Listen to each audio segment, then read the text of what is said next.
کہ علماء اولیاء کے سامنے، اولیاء علماء کے سامنے ظالم ادب کرتے ہیں کرے تو آج نہیں ہمارے ماحول میں انقلاب پیدا ہو سکتا ہے۔ اب اس کے بعد سنیے کہ اب یہاں یہ کیا ہوتا کہ جب حضرت فضیل بن ایاض آپ کی درسگاہ میں آتے، آپ کے شاگرد ہیں، ایک تو شاگرد ہے علی کا، ابھی تو یہ تو شاگرد پہلے پڑھ رہے ہیں سیکھ رہے ہیں، اب اٹھ جاتے، کون اٹھ جاتے؟ امام اعظم پر ان کے ادب کے لیے اٹھ جاتے، شاگرد جاتے تو تعجب سے کہتے حضرت اب اتنے بڑے امام ہیں، فضیل بن ایاض آتے تو اٹھ جاتے، فرمایا کہ اللہ کے ہم کو فرماتے ہیں کون امام اعظم، گرچہ کہ وہ خود اللہ کے بڑے ولی ہیں، ہم اللہ کے احکام کو جانتے ہیں، وہ اللہ کو جانتے ہیں، اللہ کے احکام کو جانتے ہیں، اللہ کو جانتے ہیں، یہ مقام عطا فرمایا۔ ہم توبہ کرتے ہیں، پھر ایسا کہ خلا میں ہمارے توبہ کرتے ہیں مخصوص گناہ کرتے ہیں، وہ گناہ کرے وہ گناہ کرے اللہ معاف کرے، اس لیے وہی گناہ معاف ہوتے ہیں بس کہ توبہ قبول ہو جائے۔ لیکن ہم ساری زندگی کے گناہوں سے توبہ نہیں کرتے، یعنی ساری زندگی کے گناہوں سے توبہ کرے، ہر قسم کے گناہ سے توبہ کرے تو آج ہی زندگی میں خلل پیدا ہوتا ہے۔ آج ہی زندگی تو یہ جتنی لوگ اللہ نے ہدایت عطا فرمایا وہ صرف مخصوص والی گناہوں سے توبہ نہیں کیا، سارے کے سارے حقوق اللہ سے متعلق، حقوق العباد سے متعلق سارے کے سارے گناہوں سے اس سے بتایا جاتا ہے کہ اب چن کر ان لوگوں کو جو جانتے ہیں ان کے پیسوں کو واپس کیا۔ حاکم کو جاتے ہیں، فضیل بن ایاض کہتے ہیں کہ مجھے سزا دو، میں بہت بڑا مجرم ہے، حاکم اکرام کے ساتھ بھیج دیتا کہ نہیں میں نے معاف کر دیا، اس طرح یعنی یہ توبہ ہے چنانچہ۔ اب آئیے اللہ تعالیٰ فرماتا ہے کہ وہ الذی یقبل التوبۃ عن عبادہ ویغفر السیئات ویعلم ما تفعلون، اس آیت کریمہ یہ فرمایا اور جانتا ہے جو تم کرتے ہو، جانتا ہے جو تم کرتے ہو، مطلب یہ ہے کہ اگر بندے کو یہ پورا یقین ہو جائے کہ میں جو کر رہا ہوں اللہ جانتا ہے تو گناہ ہی نہ ہو، گناہ ہی نہ ہو، ویعلم ما تفعلون، اس لیے اللہ نے فرمایا کہ دیکھو گناہوں سے بچنے کا ایک وظیفہ یہ ہے کہ ویعلم ما تفعلون کو ذہن نشین کر لو۔ اب اللہ تعالیٰ فرماتا ہے کہ ان لوگوں کی دعا کو قبول فرماتا ہے جو ایمان و اعمال صالحہ بجا لائے۔ حضرت ابراہیم بن ادم جو ان کے خلیفہ ہے، جن کے حضرت ابھی جن کا ذکر کیا حضرت فضیل فرماتے ہیں کہ ہماری آخری دعائیں کرتے ہیں کہ دعا کیا قبول نہیں ہوتی، اللہ تعالیٰ کے احکام کی بھی عزت نہیں، تمہاری پاس اور یاد نہیں کرتے دعا کم کا قبول ہوگی۔ چنانچہ وَإِذَا سَأَلَكَ عِبَادِي عَنِّي فَإِنِّي قَرِيبٌ، جب میرے بندے میرے بارے میں سوال کرے تو کہہ دو کہ میں قریب ہوں، فَإِنِّي أُجِيبُ دعوت، فَإِنِّي أُجِيبُ میں بندوں کی دعاؤں کو قبول فرماتا ہے۔ اذا دعانی، جب وہ دعا کرتے ہیں فَلْيَسْتَجِيبُوا لِي، بندوں کو بھی چاہیے کہ میرے احکام کی اطاعت کریں۔ فَإِنِّي أُجِيبُ دعوت الداعِ إِذَا دعانی فَلْيَسْتَجِيبُوا لِي وَلْيُؤْمِنُوا بِي لَعَلَّهُمْ يَرْشُدُونَ۔ تو چنانچہ دعاؤں کی قبولیت سے پہلے شروع جو درس ہوا ہے وہاں پر تفصیل بیان کی گئی، وہاں بھی آپ دیکھ سکتے ہیں یوٹیوب پر کہ دعا کے بارے میں تفصیلی دعا آخر یعنی قبولیت کے مطلب کیا کیا طریقے ہیں کہ جیسے وسیلے کے ذریعے سے دعا قبول فرماتی ہے، بعض دعائیں بظاہر دیکھنے میں قبول نہیں ہوتی، لیکن یاد رکھیے کبھی دعا کبھی رد نہیں ہوتی۔ دعا کے ذریعے سے اللہ تعالیٰ تین باتیں، ایک تو یہ کہ اللہ تعالیٰ اس دعا کو قبول فرماتا ہے، یعنی مطلب ہے کہ اس کے دعا کے آثار دنیا میں دکھائی دیتے ہیں۔ دوسرا ہے کہ اللہ تعالیٰ اس دعا کی وجہ سے کسی بلا کو دفع کر دیتا ہے، آپ کو پتہ ہی نہیں چلتا وہ بلا کیوں دفع کی دعا، یہ ہے کہ اللہ تعالیٰ اس دعا کو ذخیرہ بنا کر رکھتا ہے کل قیامت کے دن، کل قیامت کی جب ثواب دے گا تو جن کی دعائیں قبول ہوتی تھی اور تمنا کریں گے کاش کہ ہماری دنیا میں کوئی دعا قبول نہیں ہوتی، آج دعاؤں کا جو عظیم ثواب دیا جاتا ہے وہ ثواب ہمیں ملتا۔ تو چنانچہ اب اس کے بعد ارشاد ہوتا ہے کہ اللہ تعالیٰ جو اہل ایمان جو اللہ کی بارگاہ میں رجوع ہوتے ہیں ان کی دعاؤں کو قبول فرماتا ہے۔ کیسے دعاؤں کو قبول فرماتا ہے؟ وہاں پر کوئی قید نہیں ہے کہ غلام ہو آقا ہو، جو اللہ کی بارگاہ میں رجوع ہونے والا ہے اللہ ان کی دعاؤں کو قبول فرماتا ہے۔ اب آئیے ایک واقعہ میں سناؤں، یعنی حضرت جن کا واقعہ سن چکے حضرت فضیل بن ایاض علیہ الرحمہ کے حضرت عبدالواحد بن زید، اور خاص طور پہ واقعہ میں آپ اس لیے سنانا جا رہا ہوں کہ حضرت عبدالواحد بن زید جو حضرت امام حسن بصری علیہ رحمۃ کے خلیفہ، یعنی حضرت علی رضی اللہ عنہ کے خلیفہ کے خلیفہ، بعض روایات کے مطابق زندگی کے آخری حصے حضرت علی رضی اللہ کی زندگی کے آخری ایام تھے، حضرت عبدالواحد بن زید کے 13 ایام تھے، حضرت عبدالواحد بن زید رضی اللہ عنہ کو کچھ علم کا حصول کا شرف بھی ملا، لیکن خلیفہ ہے حضرت امام حسن بصری۔ تو عمر اتنی بڑی ہوئی کہ 140-50 سال وقت عمر بتائیے، 50-60 سال، 70 سال ہی بعد روایت میں آیا ہے۔ تو چنانچہ اور آج خاص طور پر جیسے کہ تاریخ تصور دوسرے کے حوالے سے بعض روایتوں میں کچھ اور بھی تاریخ بتائی گئی، 16 سفر کے لیے جن کی وفات کا دن بتایا گیا کون حضرت عبدالواحد بن زید، اور بعض روایتوں میں 27 سفر یعنی آپ کی وفات کا دن بتایا گیا۔ ایک ہجری میں بھی اختلاف ہے، بعض نے کہا 170 ہجری، بعض نے کہا 177 ہجری، 177 جیسے کہ ہمارے سلسلے کے میں ہے 177 ہجری، 16 سفر، بعض روایتوں میں 27 سفر۔ اس اعتبار سے حضرت عبدالواحد آج 16 سفر ہے، اس اعتبار سے آپ کی بھی اللہ کی بارگاہ میں رجوع ہونے کا واقعہ فرض کرنے کے ساتھ حاصل کرتا ہوں۔ اللہ تعالیٰ قبول فرماتا ہے جو ایمان لاتے ہیں، اعمال صالحہ کی زندگی گزارتے ہیں۔ حضرت عبدالواحد بن زید یعنی گرچہ کہ ایسی کوئی یعنی مطلب کس قسم کے نعوذ باللہ کوئی کوئی گناہ وغیرہ وغیرہ ایسی چیزوں میں زندگی نہیں تھی، زندگی سیدھا سادہ ایک عام مسلمان جیسے زندگی گزارتا ہے ویسے ہی گزارا کرتے تھے، لیکن کہ سلوک کی راہ میں مجاہدی کی راہ میں آپ قدم نہیں رکھے تھے، یعنی طریقت وغیرہ کی راہ سے واقف نہیں تھے. تو چنانچہ ہوا ہے کہ حضرت عبد الواحد بن زید کا ایک غلام تھا، تو غلام نے یہ آپ سے یہ غلامی کے اپنے شرط مانگا کہ میں آپ کی غلامی کے لیے تیار ہوں، لیکن ایک بات یہ ہے کہ رات میں مجھ سے کوئی کام نہیں لینا، رات میری ہوگی دن تمہارا ہوگا، رات میری ہوگی دن تمہارا ہوگا، رات میں آزاد ہوں گا، صبح اس کے بعد اب رہا یہ غلام ہے، غلام کو تو رات اور دن 24 گھنٹے غلام ہوتا ہے، اس کے بعد میں روزانہ 1 دینار دے دیا کروں گا. کتنی آسان بات ہے 1 دینار، کون سا مالک پسند نہیں کرے گا کہ 1 دینار مل جائے روزانہ. 1 دینار یعنی سونے کا ہوتا ہے 1 دینار، صبح 1 دینار پیش کر دوں گا، آپ قبول کر لیا، لہٰذا روزانہ صبح 1 دینار پیش کر دیں. اب وہ غلام کے بارے میں اب ان کے ساتھی نے کہا کہ اب مختلف قسم کے الزامات، وہ غلام زرگر ہے، رات میں سونے کا کام کرتا ہے، اس لیے آسانی میں دیوان میں رکھتا ہے. کوئی کہتا ہے کہ کفن چور ہے کیونکہ قبرستان وغیرہ بھی جایا کرتا ہے، کیونکہ اس لیے پتا چلتا ہے کہ ہو سکتا ہے کہ کفن چورا کر بیچتا ہے، مختلف تہمتیں.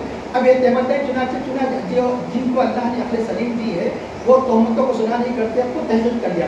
آج جتنے دور میں بغیر کسی مطلب کہ تحقیق کا سنتے ہی بس نہیں کہ کھڑے ہو جاتے ہیں اس کے خلاف، مطلب ہے کہ دشمنی اس کے خلاف دشمنی کے لیے عزم کر لیتے ہیں. تو چنانچہ اس کے بعد میں محفوظ تحقیق کروں گا. ایک دن غلام نکلا تو یہ بھی پیچھے نکلے. تو چنانچہ وہ غلام بہت بڑا اللہ والا تھا، تو چنانچہ غلام نے قبرستان میں داخل ہو گیا. یہ بھی قبرستان میں چھپ کر کے مطلب کہ درختوں وغیرہ کے پیچھے چھپ کر دیکھنے لگے. اور رات بھر غلام عبادت میں مصروف رہا. تہجد کا وقت آیا تو اس نے دعا کی، اے اللہ کہ اے مالک الملک، میرا ایک مجازی مالک بھی ہے، حقیقی مالک مجازی مالک بھی ہے. چنانچہ اس کی مسجد رکھا کر چنانچہ ہاتھ میں ایک سونے کا دینار گر پڑا. ہاتھ میں سونے کا دینار گر پڑا تو حیران ہو گیا. یہ عبد الواحد بن زید حیران ہو گئے کہ کسی صورت میں غلام کو میں صبح آزاد کر دوں. اتنا یہ غلام نے اللہ کا اتنا محبت بن رہا ہے. اس کے بعد وہ ہے کہ وہ باہر آئے، آ کے جب صبح کا وقت ہوا تو لوگوں سے پتہ پوچھا کہ بولے کہ یہاں سے بعض ہوا تم 200 سال بتایا گیا، 200 سال نہیں مانے تو 2 مہینے کی بڑی بات ہے، 2 مہینے کا راستہ ہے یہاں سے. جبکہ وہ چند رات کے چند ساتوں میں پہنچ گئے. بعض بات ہے 200 سال تک ہی بتایا گیا، یا 2 مہینے یا 200 سال کا راستہ ہے، آپ کا جس شہر کا نام لے رہے ہیں. پھر کیا ہوگا؟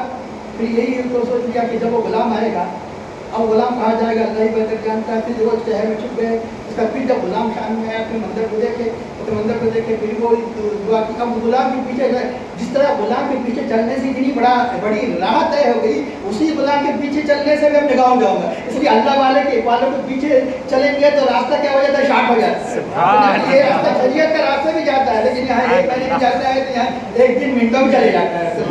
ویسا جانا چاہیے. اس لیے احمد بھائی اہدنا الصراط المستقیم، صراط الذین انعمت علیہم، ان کے راستے پر چلا جن پر تو نے انعام کیا ہے. تو چنانچہ خود اگر کودتے ہوئے جائیں گے تو بڑی مشقتیں ہوں گے، ٹھوکریں کھائیں گے، لیکن جب راستہ جاننے والے کے دامن کو تھام لیں گے تو کوئی پریشانی نہیں ہوگی، آسانی تک پہنچ جائیں گے. چنانچہ اس لیے اب اس کے کیونکہ اللہ کا ولی تھا، ان کے راستے میں چلنے کی وجہ سے وہ آن کے آن میں یعنی مطلب مہینوں کا سفر اور لمحوں میں انہوں نے طے کر لیا. اب اس کے بعد جب وہ غلام باہر نکل کر آیا اور اب بات کہہ دی کہ بات یہ تو چنانچہ غلام نے ٹھیک ہے لے لیجیے آپ کی یہ 2 دن کی مزدوری، 2 دن آ گیا. ایسے نیک شریف ہوا کرتے، ایک نہیں 2 دن دیا. ایک دن تو وہ مطلب ہے کہ وہیں پر شہر میں رہ گئے کیونکہ اس غلام کے انتظار میں تھے، اس کے پیچھے جائیں گے. تو اس کے بعد آپ نے وہ 2 دن کی مزدوری کی، غلام کو آزاد کر دیا. غلام کو آزاد کر اب اس کے بعد ان کی دین کی دنیا بدل گئی. اب راہ مولا میں ساری اس کے غلام نے جاتے جاتے کچھ یعنی مطلب ہے کہ بتایا جائے کہ کچھ کنکر پتھر دیے جو سونے چاندی کے دینار میں تبدیل ہو گئے، وہ سب اللہ کی راہ میں لٹا کر آپ نے سلوک کے راستے کو طے کیا. اور اللہ نے ایسا انقلاب پیدا فرمایا کہ یہاں تک کہ ولی ہی نہیں امام الاولیاء بن گئے. تو اللہ تعالیٰ کے سب سے تو پتہ کیا چلا؟ ایک غلام کا پتہ چلا. غلام ہی مطلب کہ غلامی دیکھیں گے غلام ہے، اللہ کیسے قبولیت عطا فرمایا، اللہ نے اسے کیسا مقام عطا فرمایا. کہ دوسرا ایک اللہ نے ایک بندے کی یعنی مطلب ہے کہ ولایت کا دریا، ایک بندے کی توبہ کا دریا بنا دیا. اور وہ ایسے بندے کہ جو اللہ تعالیٰ نے ان کو صرف ولی ہی نہیں بنایا، امام الاولیاء بنایا. تو چنانچہ کبھی ہے نا سمجھنا کہ